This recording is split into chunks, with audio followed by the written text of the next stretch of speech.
Virtualization is becoming more and more common in the workplace.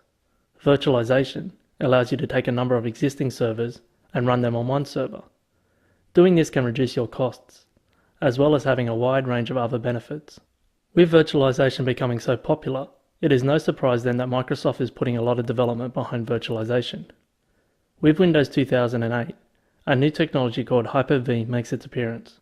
Hyper-V decreases the overhead in virtualization, and thus greatly improves its performance. Depending on your needs will determine your virtualization solution. This section will go through virtualization and the different solutions available to you. A virtual machine emulates a real computer. You can run as many virtual machines on the one physical computer as you want, limited only by the RAM and other resources. The physical computer running the virtual machine is called the host. A virtual machine running on the host is known as the guest. The guest operating system runs on the host and has its own RAM allocated from the host. The guest shares the CPU with the host, but is isolated from the host. To better understand, consider this example. In this example, the one physical computer is running Windows Server 2008 64-bit. This computer is running 4 virtual computers. Depending on the virtual solution you are running will determine if you can run 64-bit virtual machines or not. You, however, cannot run any 64-bit machines if your CPU and OS are not 64-bit.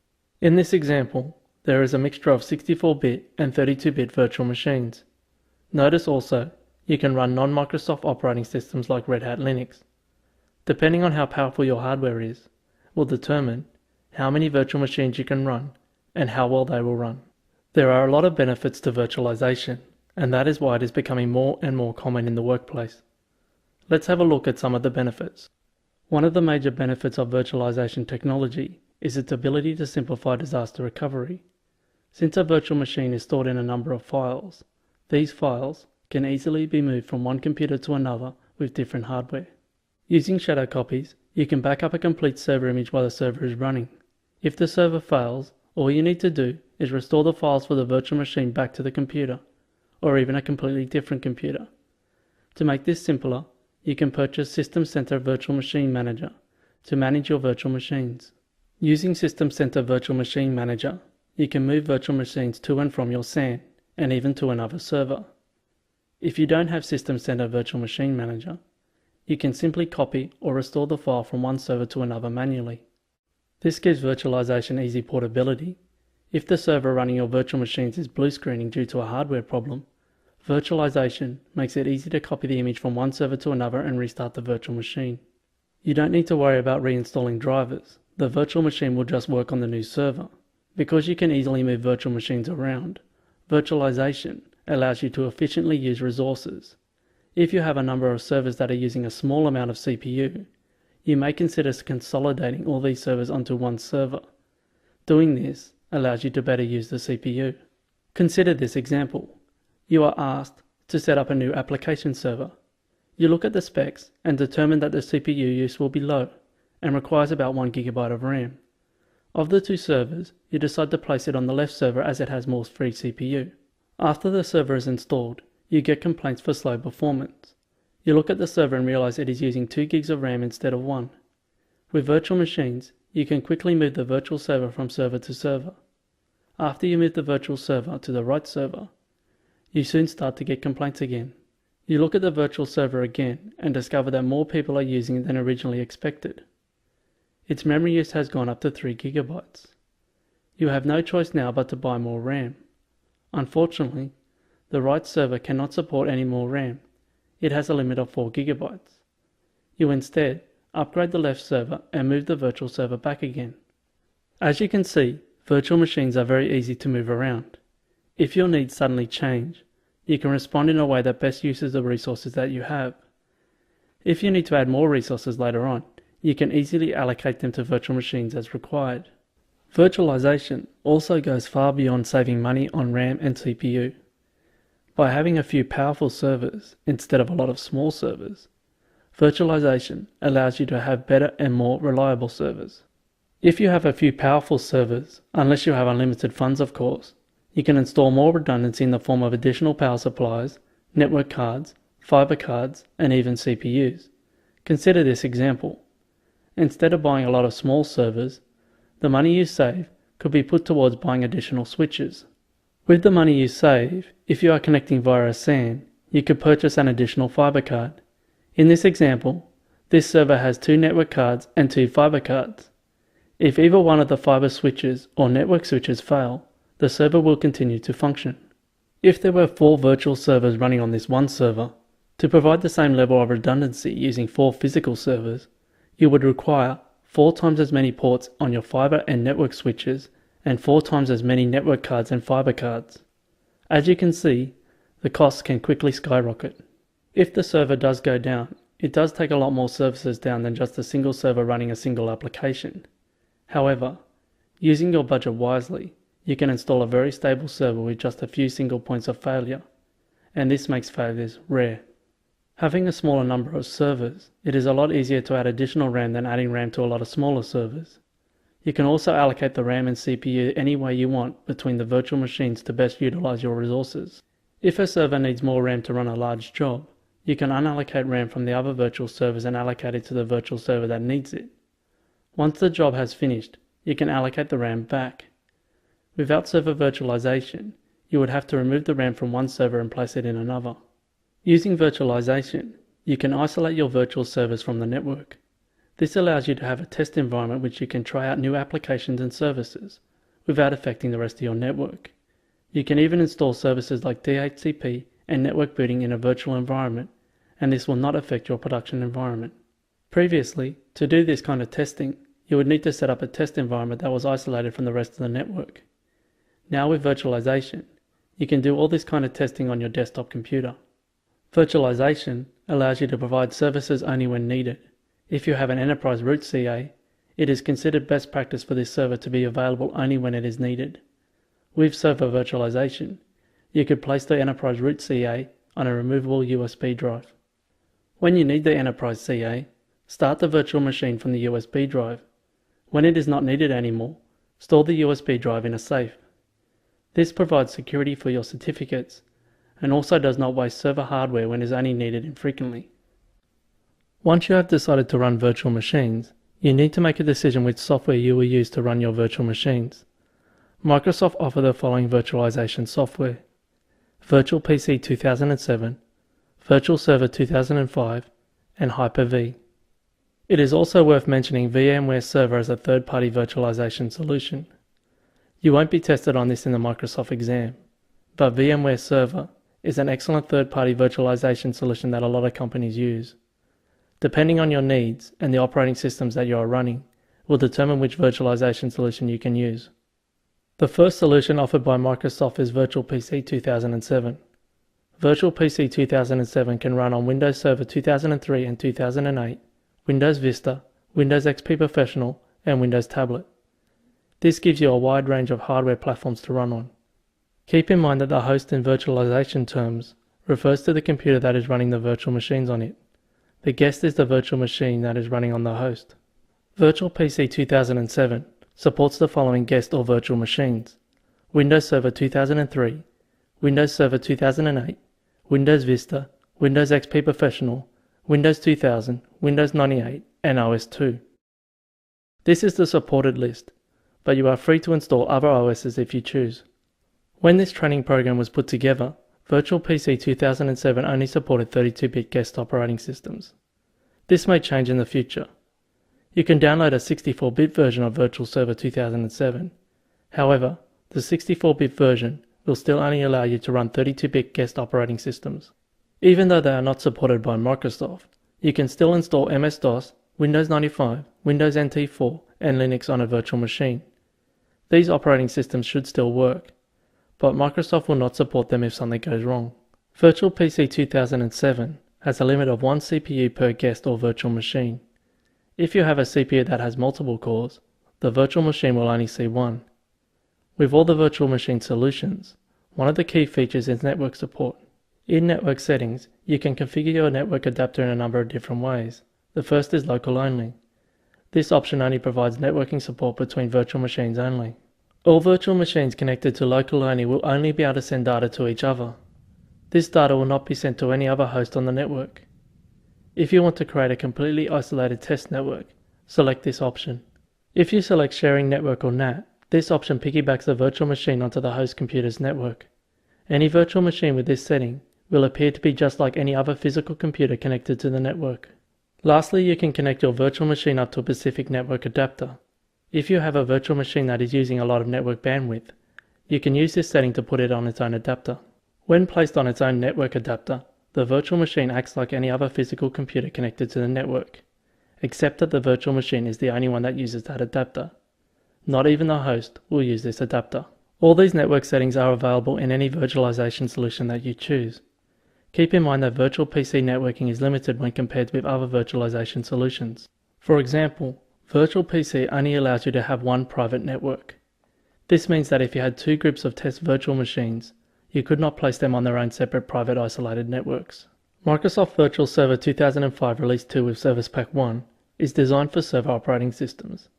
It expands on the features of Virtual PC 2007 and adds additional guest support for Red Hat Linux, SUSE Linux, Solaris and Windows NT Server with Service Pack 6a. Virtual Server 2005 adds remote management capabilities, so you can configure and control your virtual machines from a different computer. Virtual Server 2005 also adds SCSI support and also multiprocessor support. With Virtual Server 2005, you can assign a single core or CPU to a virtual machine. Using Virtual Server 2005 Migration Toolkit, you can migrate a physical computer to a virtual computer. Keep in mind that at the time this course was put together, neither Virtual Server 2005 or Virtual PC 2007 supported 64-bit virtual machines. Before looking at the latest Microsoft virtualization solution Hyper-V, it's worth looking at VMware Server as a third-party solution. Microsoft will not test you on this. However, in some cases, if you need to run 64-bit guests, VMware Server may be your only choice. Firstly, VMware supports 64-bit virtual machines. Hyper-V is the only Microsoft solution that runs 64-bit guests. If your hardware does not support Hyper-V, or you're not running Windows Server 2008, and you need to run 64-bit guests, then VMware is your only choice. Besides the Microsoft operating systems, VMware also has good guest support for Linux and Solaris. Lastly, VMware also runs on Linux. If you want to host your virtual machine solution on a non-Microsoft system, then VMware is for you. If you can't run Hyper-V and you need 64-bit virtual machines, VMware may be your only choice till Microsoft adds 64-bit guest support to Virtual PC and Virtual Server. Microsoft's newest virtualization solution is Hyper-V. If you look at how pre-Hyper-V solutions work, they run as an application on top of the operating system. This essentially means that the virtual machine goes through the operating system to get to the hardware. As shown in this example, in order for Virtual Machine 1 to get to the hardware, it must go through the operating system. This presents some problems. Firstly, it slows down the virtual machine as there are more software layers it must go through to get to the hardware. Secondly, there are some security concerns. If the host operating system was to be compromised, it may be possible to compromise the guest virtual operating system running on the host. Hyper-V changes this, in that the virtualization is no longer performed by the operating system. With Hyper-V, the operating system runs alongside the virtual machines. This offers better performance and security. If the operating system is compromised, the attacker will not be able to gain access to the virtual machines, or at least it will be a lot harder. The virtual machines also have a lot less layers to go through to get to the hardware, making them run faster. Hyper-V is Microsoft's latest virtualization software, and currently only available on Windows Server 2008. What makes Hyper-V different from other virtualization software is that it runs as part of the operating system. Hyper-V is Microsoft's latest virtualization software, and currently only available on Windows Server 2008. What makes Hyper-V different from other virtualization software is that it runs as part of the operating system. Other virtualization software runs as an application on top of the existing operating system. Running as part of the operating system makes Hyper-V faster than other virtualization solutions. In order to run Hyper-V, you will need a 64-bit CPU with hardware-assisted virtualization. Intel chips refer to this as Intel VT, and AMD chips refer to this as AMD V. Check with the manufacturer before you buy to make sure it supports this requirement. In order to run Hyper-V, you will need the 64-bit edition of Windows Server 2008, either the Standard Edition, Enterprise, or Data Center. Hyper-V can be installed on either Windows Server 2008 Full Edition or the Server Core Edition. Hyper-V at this stage is not available for the web server or Titanium edition of Windows Server 2008. It is doubtful this will change in the future. When this course was created, Microsoft was planning to release a Hyper-V edition of Windows. This edition of Windows will only run Hyper-V and thus should be very fast. As of today, Microsoft have not released many details about this new Hyper-V edition. If you want more details, please check the Microsoft website. In order to run Hyper-V, you will need to enable virtualization in your BIOS. If your BIOS does not have this option, you may need to update your BIOS. Hyper-V also requires data execution protection, which may or may not have an option in your BIOS. It should, however, be on by default. When I installed Hyper-V, the BIOS I used did not have the option to switch on data execution protection. It did, however, have an option to switch on hardware-assisted virtualization after I performed the BIOS update. So don't worry too much if you can't find data execution protection option in your BIOS. It may not be there. Lastly, check if your motherboard is compatible. Newer motherboards should work fine. However, some of the older motherboards may not work. Hyper-V is a very powerful feature-rich virtualization solution. You can allocate up to 32 GB of RAM per guest, assuming the operating system that you are running in the virtual machine supports that much. Hyper-V also offers 32-bit and 64-bit guest virtual machine support. You do require a 64-bit CPU to run Hyper-V, but you are free to run any operating system architecture that you like in your virtual machines. Hyper-V supports multi-CPU and multi-core, allowing you to assign a single CPU or a maximum of 4 cores to one virtual machine. Hyper-V also has enhanced network load balancing support. The virtual switch capabilities in Hyper-V allow you to configure network load balancing easily. If you have an AMD CPU, you can check if your CPU is compatible with Hyper-V by downloading the Hyper-V compatibility tool from the AMD website. It is a very difficult URL to remember, but if you go to the AMD website and select Support and Downloads, and then select the link Utilities and Drivers for any of the listed CPUs, you should find a link for the utility. When you run the Hyper-V utility, you should get this message. This will let you know that your CPU supports Hyper-V and that virtualization is enabled in your BIOS. Otherwise, you may need to enable it in your BIOS or apply a BIOS update. Intel does not seem to offer the same type of Hyper-V test utility. However, you can download a free tool from Gibson Research Corporation that works with any CPU. If you run the utility and get the following screen, then your system will support Hyper-V. If you have no in hardware DEP or hardware virtualization, check your BIOS settings. If these settings are not in your BIOS, you may need to upgrade your BIOS and enable them. The best way to learn about Hyper-V is to see it in action. Let's go through installing Hyper-V and setting up and running virtual machines. To install Hyper-V, it is just a matter of running Server Manager from Administrative Tools and adding the Hyper-V role. Hyper-V was not available until 180 days after the release of Windows Server 2008, and for this reason, your media may not have Hyper-V on it. If this is the case, Hyper-V will not appear as a role in Server Manager until you download and install Hyper-V from the Microsoft website. The Hyper-V install wizard will now ask which network adapter you want to assign to Hyper-V. This provides a bridge between Hyper-V and your network. You can also add and subtract network adapters after the install. Once the install has completed, you will need to reboot your computer. On this computer, virtualization has not been enabled in the BIOS. Once the computer reboots, enter the BIOS and look around for the virtualization setting. In this BIOS, it is in the CPU section.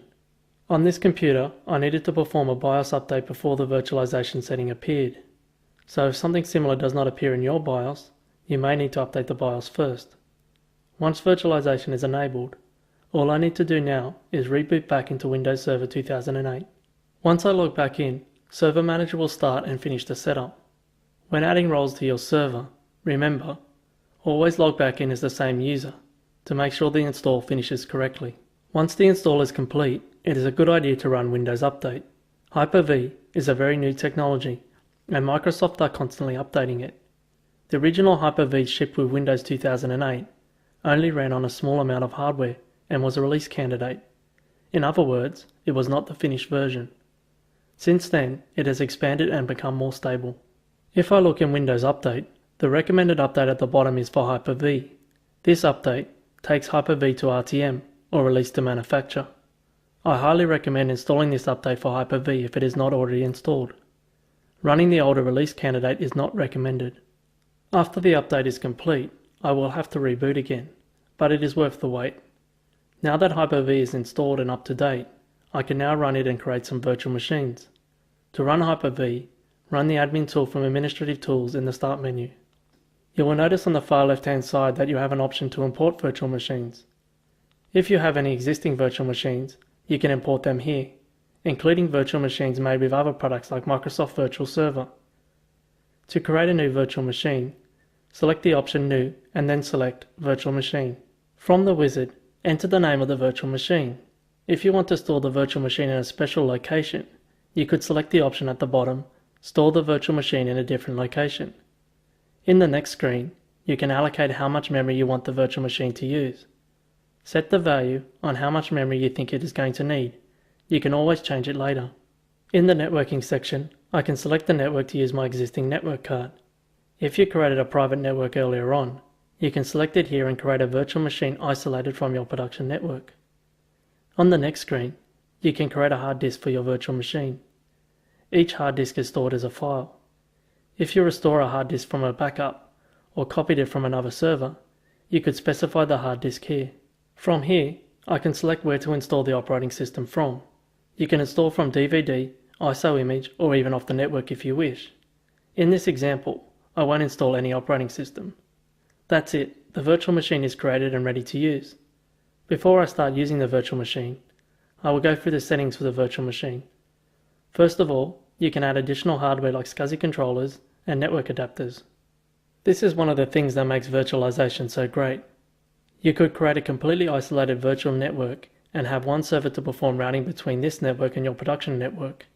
This means you can simulate your own DMZ or perimeter network, or even your production environment in an environment that is completely isolated. This makes virtualization a great tool to test new technology safely. If you select the BIOS option, you can change the boot order. Next, if you select memory, you can change how much RAM the virtual machine has access to. On the processor screen, you can allocate the number of CPUs the virtual machine has access to. On this screen, you can also set a limit on how much CPU the virtual machine can use. If you set a relative weight to the virtual machine, Hyper-V will allocate a CPU with priority based on this value. If you have a server that is using a lot of CPU, you can limit it so that other services do not suffer. On the ID controller section, you can change which controller the operating system will see the hard disk on. You can also change the hard disk if you wish. In the network adapter screen, you can select the network card that you want to use. You can also set the MAC address and enable VLANs if you wish. Down in the management section, you can add notes about the server.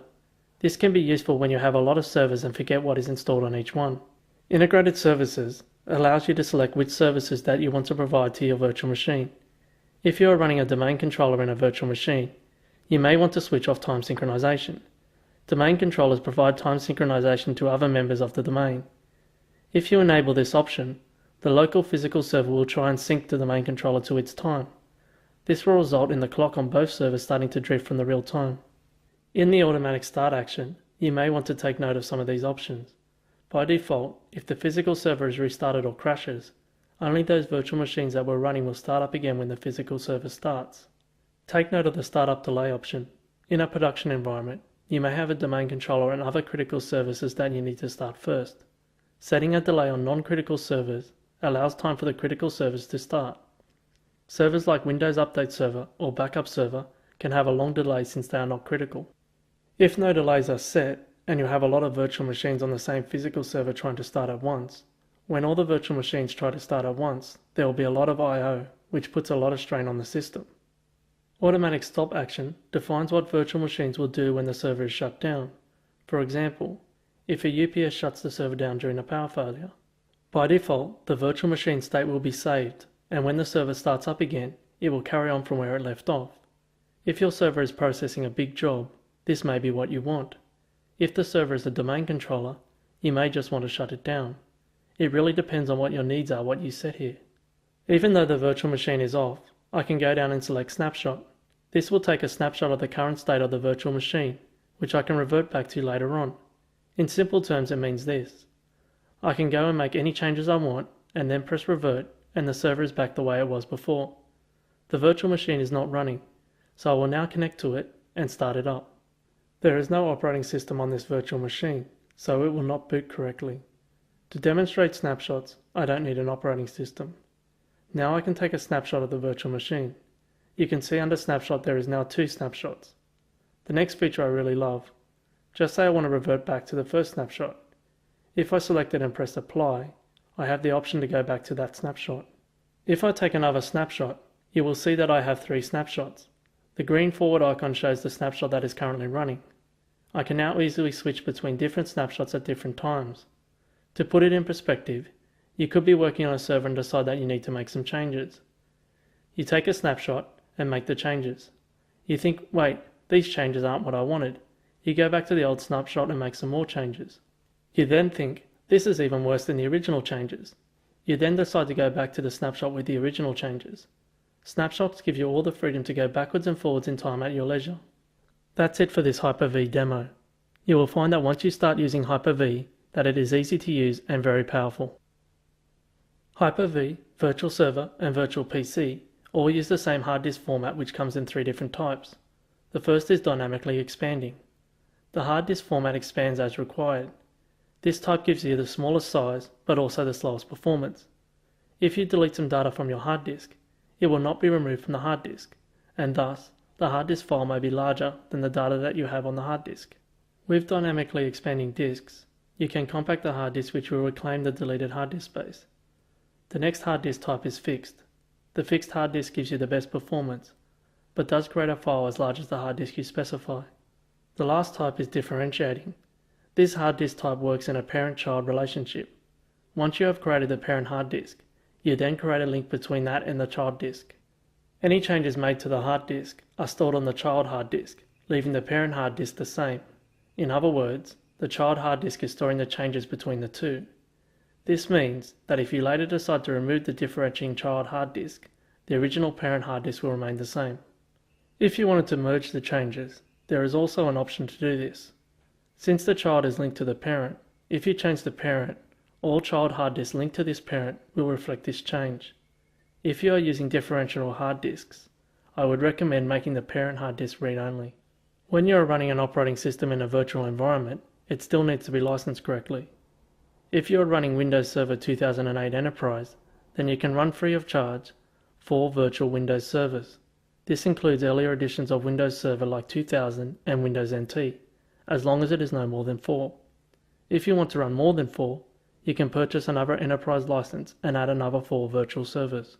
If you are running Windows Server 2008 Data Center, you can run an unlimited number of virtual servers running Windows free of charge. If you are running Standard or Web Edition, you cannot run any virtual Windows servers free of charge. If you are not sure, check with Microsoft to make sure that you have the correct number of licenses for your host and guest operating systems.